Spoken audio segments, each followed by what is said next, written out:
Setahu saya lah kan, proses kewarganegaraan ni dekat Malaysia ni antara yang paling ketat sekali kan. Betul? Ada ada banyak orang dekat Malaysia yang stateless bertahun-tahun, berdekad-dekad lamanya dan juga ada usul-usul Q generation. Masih tak dapat kewarganegaraan. Betul? Tapi yang ni pula nampaknya macam permohonan fast track. Macam mana boleh terjadi macam ni? Do you think contohnya KDN dengan KBS ni, diorang ni tak tahu ke atau Dia siapa yang berikan dokumen-dokumen ni kepada FIFA? Obviously daripada side kita, betul? FAM ataupun KBS. Ya, betul. So takkanlah dia orang ni nak hantar pasukan Malaysia untuk satu international tournament. Takkanlah mereka tak semak dokumen, tak semak asal-usul mereka, tak semak background mereka.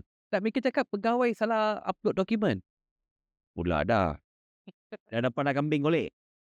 Kambing golek Dia zaman moden ni dia tak pakai kambing hitam. Kambing hitam. Kambing golek. Kambing golek terus Tapi that's the funny thing kan. Saya tengok apa ni, kementerian ni, KDN ni tolak ke sana, ke KBS. KBS pula tolak dekat FAM. Dan mereka saling tolak menolak je.